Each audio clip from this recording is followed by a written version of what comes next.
This is a podcast from Rova. Kris Edwards is a bit of a legend around MediaWorks. He's Assistant Content Director at The Breeze. He's also one of the friendliest, most positive people you'll ever meet. He also has cerebral palsy, and he's had it all his life. But it's taken nearly 4 decades to talk about it publicly. That's despite being on the radio for nearly 40 years. 40 years? What an old bugger. Now with a new podcast series, he's ready to give cerebral palsy a bit of a voice. And he's with us now. Nice to see you, mate. Welcome. Oh, thank you very much for having me on the show. I just look very youthful. Yeah. You don't look a day over for 40, yeah? Have you been in radio 40 years? Almost. Pretty close. Wow. Yeah, I did start very young, like 17 or something like that. Really? Yeah. So you just came straight from school, did you? Yeah, pretty much. Just sort of nagged my way in. Oh, what a job. And I think one of the appeals of this industry at the beginning was the fact that I could be in a studio and people could see me. Yeah. Couldn't judge me. Yeah. So I think the allure of that, plus playing music for the day, being a DJ, it's a pretty good life. You sound good on radio, mate. Yeah, mate. Hey, so talk me through this. Man, I've always wanted to ask you about this, and we've always talked music and all sorts of things. You know, you're running the assistant buddy head honcho there of The Breeze. You do a great job. What was it like growing up? There were tough moments. Back in the 70s and 80s when I was a kid, you just kind of went outside and played and just had to put up with it. And being a disabled kid, I mean, you know, high school, you usually get picked in the teams when they line up and say, we'll have you. I used to get picked last. Yeah. So I wouldn't say I was bullied much. It's more exclusion. Were you bullied though? Was there the odd comment around? The odd comment. I didn't get beaten up, but it was certainly the odd comment. Yeah. So I can understand when people, you know, that high school is particularly tough. Usually primary school, they're nice to you. High school's tough. Yeah. So what high school did you go to? I went to Tiamutu College. Right. Then I did the rest of my high school in Australia, actually. Right. So so you don't remember being picked on, but you do remember it being a bit tough at times. Yeah, at times. I think because there were so many things you couldn't do. Yeah. And plus the 80s and 90s, but in the 80s were pretty vicious, weren't they? Yeah. They were. They were still whacking you at school. Yeah. So. And so how did it hold you back? You saw other people making sports teams and things. You couldn't get involved in that. Yeah, no, I think that's the issue that people don't understand with disabled people or parents or whatever. You go through these grieving periods of all of a sudden all your friends are in sports teams or dating or things like that, and as someone that might be different, you often get left behind. So you go. Is that how you feel? Yeah, well, I wanted a girlfriend just like all my other mates. Yeah, but, so did I. So, you know, that isn't easy. Yeah. And that still would be happening today. I would say that the dating scene for a disabled person is a nightmare. Yeah. Is a minefield. Well, how do you approach that? Well, I would say people have two ways. They would go, I'll say everything about me but that. Yes. Or they would lead with it and then get no clicks. What do you do? Lead with it? Or? I think you just got to be. Well, it comes down to the individual because I think people are still, even in their 30s, 40s, or 50s, would still be a secret. But you're such a positive guy, eh? Yeah. You know, you're so positive about your disability. Yeah. You haven't really let it hold you back in any way, have you? No, because I think I used it as a motivation. But a lot of people, I mean, this industry is a pretty good mask for anything that goes wrong. Yeah. One thing about disabled people, depending on what you have, is there's often symptoms that you don't know. Pain, could be depression, sometimes it's neurological things. So usually there's a lot of things going on behind the scenes. Have you got depressed as a result of it? No, not me. Good on you, mate.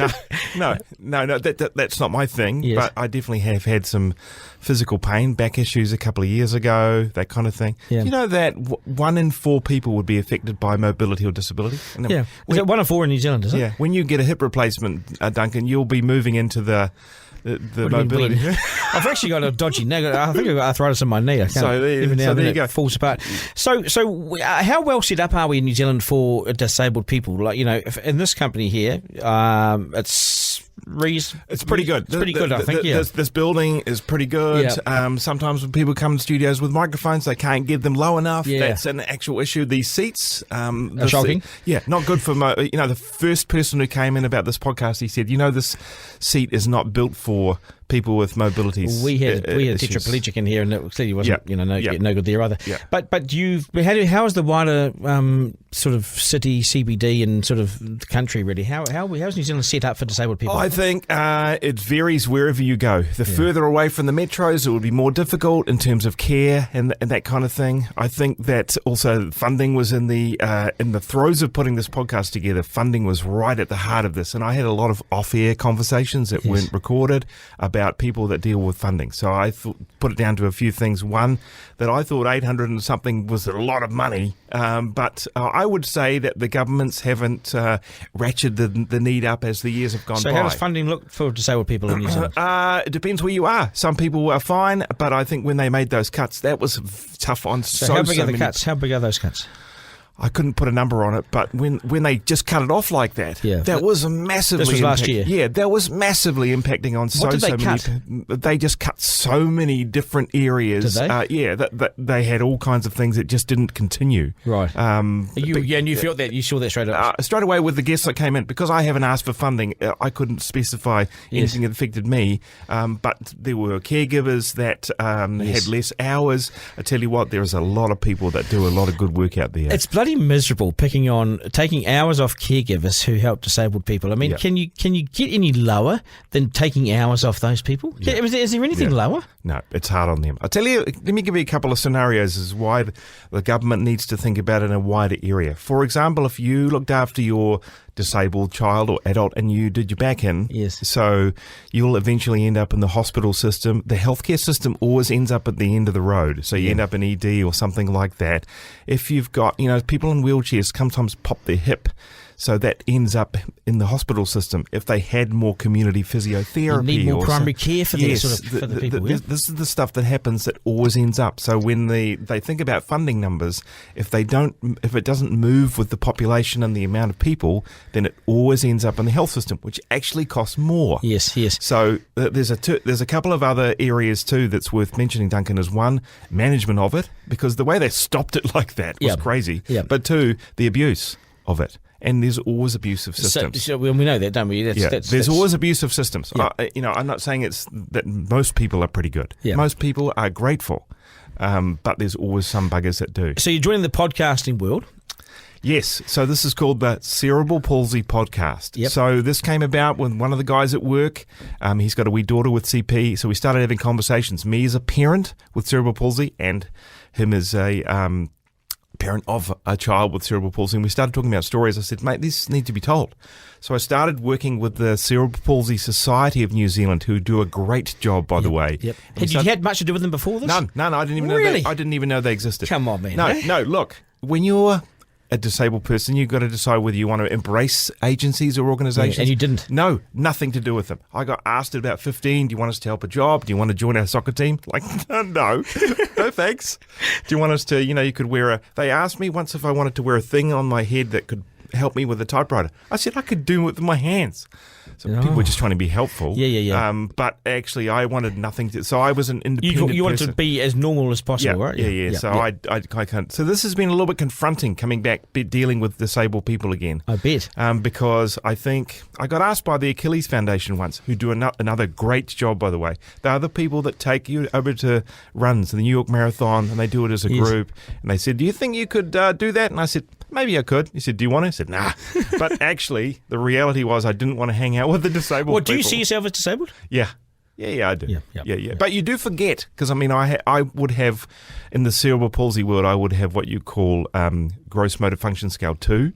I've got the diplegia type, which is just legs. Right. So, and there's various forms of that. Right. So is yours moderate, or how do you? It's pretty moderate, yeah. Yeah. It's pretty still moderate. Affects your movement, though. No. I've got what I would call an obvious cerebral palsy walk. Yeah. So, but you know what?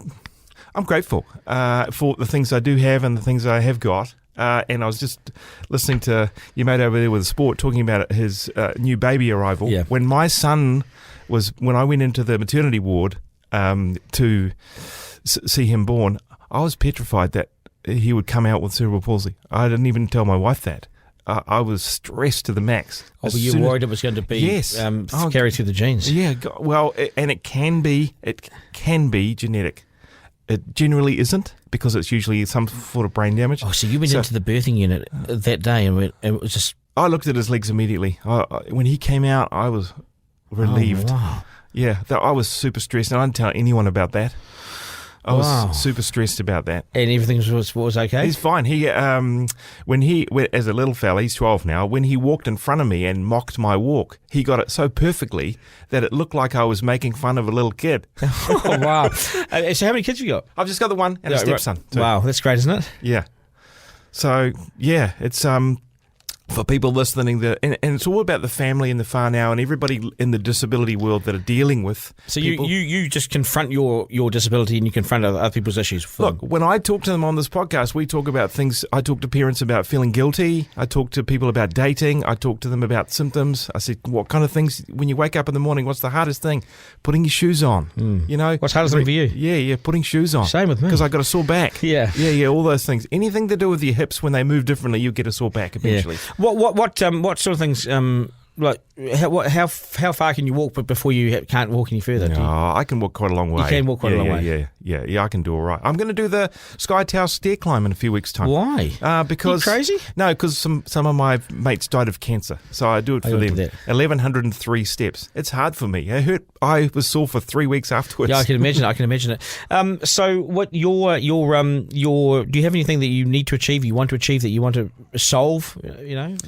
Look, through your podcast. This podcast, if somebody was listening who deals with a disability every single day and it gave them some information or gave them a little bit of inspiration just to help them get through the day if they're having a tough day, then it's done its job. You need to get the disability minister on, because they've now got a disability ministry, haven't they? Yes, they do. Yeah, yes. Finally. So that's a good move. But what they did was cut funding. Yeah, immediately. It's just unbelievable. I think the minimum wage for disabled people went down as well.